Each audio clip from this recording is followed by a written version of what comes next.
This is chapter 31. Jacob learned that Laban's sons were talking behind his back. Jacob has used our father's wealth to make himself rich at our father's expense.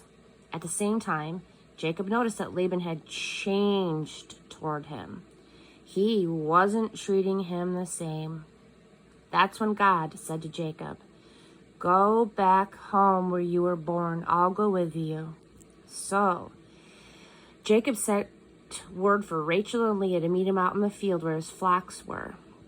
He said, "I noticed that your father has changed toward me. He doesn't treat me the same as before, but the God of my father hasn't changed. He's still with me. You know how hard I've worked for your father? Still, your father has cheated me over and over, changing my wages time and again, but God never let him really hurt me. If he said, your wages will consist of speckled animals, the whole flock would start having speckled lambs and kids. And if he said, from now on your wages will be streaked animals, the whole flock would have streaked ones. Over and over, God used your father's livestock to reward me. Once, while the flocks were mating, I had a dream, and I saw the billy goats, all of them, streaked, speckled, and mottled, mounting their mates. In the dream, an angel of God called out to me, "Jacob." I said, "Yes." He said, "Watch closely. Notice that all the goats in the flocks that are mating are streaked, speckled, and mottled. I know what Laban's been doing to you. I'm the God of Bethel, where you consecrated a pillar and you made a vow to me. Now be on your way. Get out of this place. Go home to your birthplace." Rachel and Leah said, "Has he treated us any better? Aren't we treated worse than outsiders? All he wanted was the money he got from selling us, and he spent all that. Any wealth that God has seen fit to return to us from our father is justly ours and our children's. Go ahead, do what God told you." So Jacob did it. He put his children and his wives on camels, and he gathered all his livestock and everything he had gotten, everything acquired in Padan Aram, to go back to his father Isaac in the land of Canaan. Laban was off shearing sheep.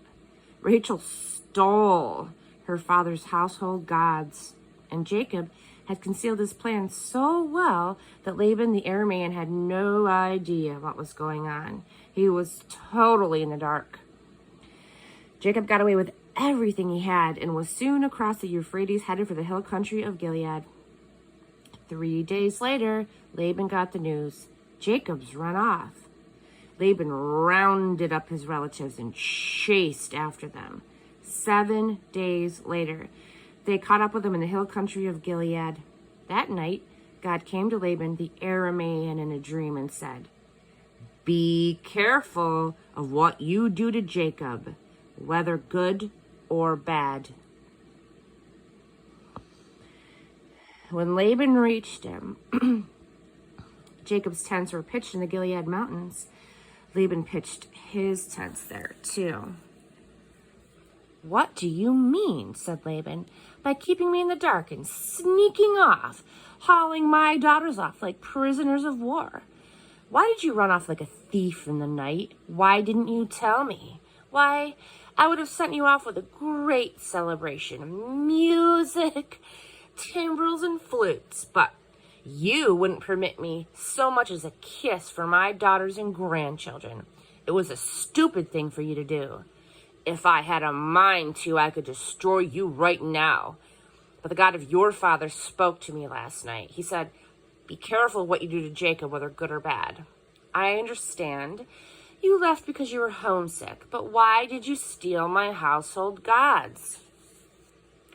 Jacob answered Laban, "I was afraid. I thought that you would take your daughters away from me by brute force. But as far as your gods are concerned, if you find that anybody here has them, that person dies. With all of us watching, look around. If you find anything here that belongs to you, take it. Jacob did not know that Rachel had stolen the gods.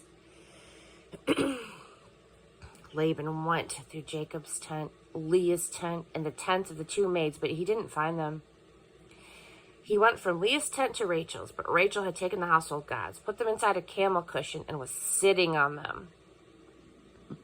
When Laban had gone through the tent, searching high and low without finding a thing, Rachel said to her father, "Don't think I'm being disrespectful, my master, that I can't stand before you, that I'm having my period." So, even though he turned the place upside down in his search, he didn't find the household gods. Now it was Jacob's turn to get angry. He lit into Laban. "So what's my crime? What wrong have I done you that you badger me like this? You've ransacked the place. Have you turned up a single thing that's yours? Let's see it. Display the evidence. Our two families can be the jury and decide between us. In the 20 years I've worked for you, ewes and she-goats never miscarried. I never feasted on the rams from your flock.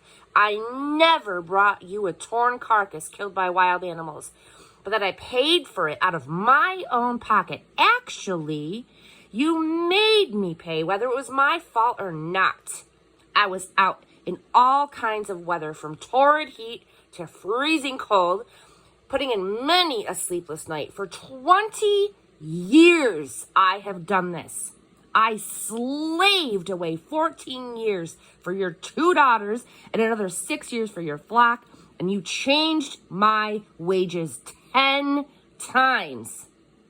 If the God of my father, the God of Abraham and the fear of Isaac had not stuck with me, you would have sent me off penniless. But God saw the fix that I was in and how hard I had worked, and last night he rendered his verdict." Laban defended himself. "The daughters are my daughters. The children are my children. The flock is my flock. Everything you see is mine.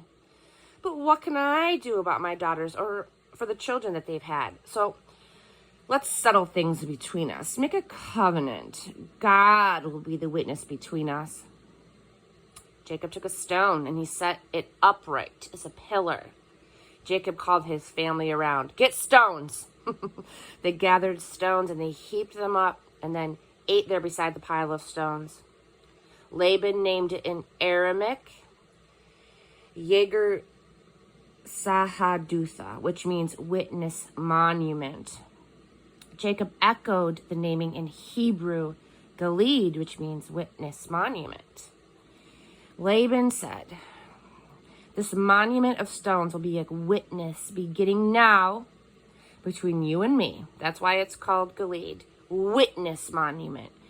It is also called Mizpah, which means watchtower, because Laban said, "God keep watch between you and me when we are out of each other's sight. If you mistreat my daughters or take other wives, when there's no one around to see you, God will see you and stand witness between us." Laban continued to Jacob, "This monument of stones and this stone pillar that I have set up is a witness that I won't cross this line to hurt you, and you won't cross this line to hurt me. The God of Abraham and the God of Nahor," that was the God of their ancestor, "will keep things straight between us."